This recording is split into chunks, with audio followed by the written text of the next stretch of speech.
안녕하세요. 철도처럼 정말 거대한 시스템을 움직이는 눈에 보이지 않는 힘이 있거든요. 바로 데이터 인프라인데요.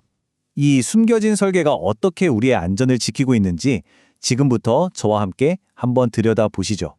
정말 의미심장한 말이죠. 열차의 모든 움직임, 모든 순간이 데이터로 차곡차곡 기록되고 그 기록은 사라지지 않고 영원히 남습니다. 이 데이터야말로 시스템 운영의 가장 확실하고 영구적인 증거가 되는 거죠. 네, 바로 이 질문이 오늘 우리가 파헤쳐볼 핵심입니다. 그냥 데이터 저장이라는 좀 추상적인 개념이 어떻게 현실 세계의 철도 안전과 목숨을 담보하는지 그 비밀을 같이 한번 풀어보겠습니다. 자, 그럼 가장 기본부터 시작해 볼까요? 제일 간단한 저장 구조, 바로 DAS입니다. 뭐랄까, 모든 저장 기술의 가장 기초가 되는 그런 빌딩 블록이라고 생각하시면 돼요. 네, 이 비유가 아주 딱이죠. DAS, 그러니까 Direct Attached Storage는 이름 그대로예요. 서버나 컴퓨터에 저장 장치가 직접 물리적으로 딱 붙어있는 형태입니다. 아주 직관적이죠? 보세요. 정말 단순하죠? 서버와 디스크 사이에 뭐 다른 거 없이 그냥 케이블로 바로 연결된 가장 심플한 구조입니다. 그래서 장점은 아주 명확해요. 바로 붙어 있으니까 당연히 속도가 빠르고요. 구조가 간단하니 비용도 저렴하죠. 근데 이게 치명적인 단점이 있어요. 다른 서버랑 데이터를 공유하기가 너무 어렵고 용량을 늘리는데도 한계가 뚜렷하다는 겁니다. 자, 그럼 방금 말한 이 데이터 공유 문제를 해결하기 위해 등장한 다음 단계로 넘어가 보죠. 바로 NAS, Network Attached Storage입니다. 이 비유를 떠올리면 NAS가 뭔지 바로 감이 오실 거예요. NAS는 그냥 저장 장치가 아니라 네트워크에 연결된 모든 사용자가 함께 파일을 올리고 내려받을 수 있는 그런 중앙 파일 서버 역할을 하는 녀석입니다. 자, 구조들을 보시면 차이가 확 느껴지시죠? 이제 서버와 스토리지는 우리가 집이나 사무실에서 흔히 쓰는 LAN, 이 네트워크를 통해서 연결됩니다. 더 이상 1대1 직접 연결이 아닌 거죠? 그래서 가장 큰 장점은 뭐니 해도 여러 사람이 아주 쉽게 데이터를 공유하고 또 중앙에서 한 번에 관리할 수 있다는 점이에요. 하지만 성능이 이 네트워크 상태에 따라 휙휙 바뀌기 때문에 만약 네트워크가 막히거나 바쁘면 속도가 확 느려질 수 있다는 단점이 있습니다.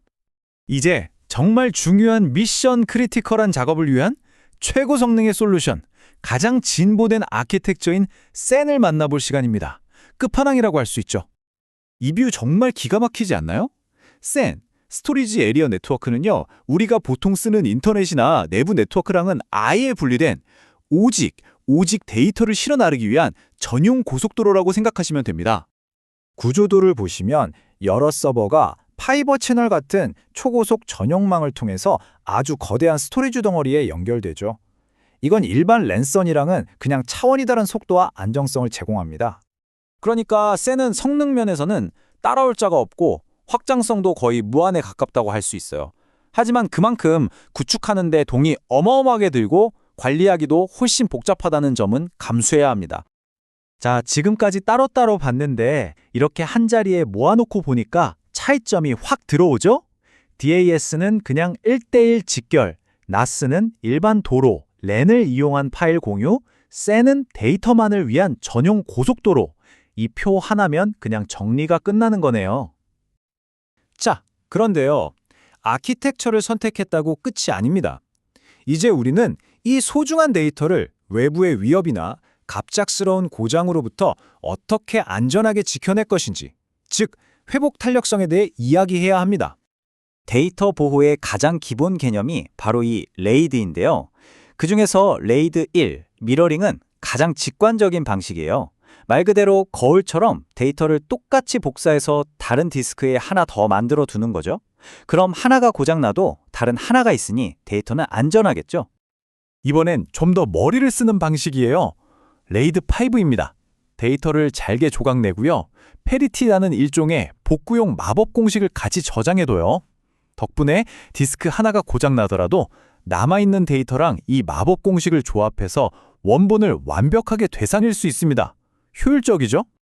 그리고 드디어 나왔습니다. 속도와 안정성, 이 두 마리 토끼를 다 잡는 끝판왕, 바로 RAID 10입니다. 데이터를 여러 디스크에 쫙 뿌려서 속도를 높이는 동시에 그 데이터 묶음 전체를 통째로 복제해서 안정성까지 확보하는 말 그대로 최고 중의 최고 방식이죠. 그럼 철도 관제센터처럼 정말 단 1초의 장애도 허용되지 않는 환경에서는 뭘 쓸까요? 네, 바로 이 레이드 10을 씁니다. 근데 여기서 끝이 아니에요. SAN 시스템 자체를 아예 두 개로 만들어서 하나가 멈추더라도 다른 하나가 즉시 모든 운영을 이어받는 이중화 구성까지 채택합니다. 여기서 그치지 않습니다. 최신 백업 전략은 이렇게 3단계로 아주 철저하게 이루어집니다. 1차로는 바로 복구할 수 있게 빠른 SAN에, 2차로는 NES에, 그리고 혹시 모를 지진이나 화재 같은 대규모 재난에 대비해서 아예 멀리 떨어진 클라우드에 최종 백업을 두는 거죠. 어떤 상황에서도 데이터를 살려낼 수 있도록요. 자, 지금까지 DAS, NAS, SAN, RAID 좀 복잡한 기술 이야기를 많이 했잖아요. 근데 이게 그래서 뭐 어쩌다는 걸까요? 이 모든 기술적 선택들이 어떻게 시스템의 안전과 신뢰성이라는 더 큰 목표와 직접적으로 이어지는지 그걸 한번 살펴보겠습니다. 이 표를 보시면 그 모든 퍼즐 조각이 딱 맞춰지는 걸 볼 수 있습니다. 레이드 기술은 데이터의 신뢰성을 지켜주고요. 샌을 이중으로 구성하는 건 시스템이 멈추지 않게 하는 가용성을 보장하죠. 또 고장난 부품을 시스템 중단 없이 바로 교체하는 핫스왑 기술은 유지보수성을, 데이터가 위변조되지 않았음을 보장하는 건 안전성을 직접적으로 뒷받침하는 겁니다. 결국 오늘 우리가 나눈 모든 이야기는 이 한 문장으로 귀결됩니다.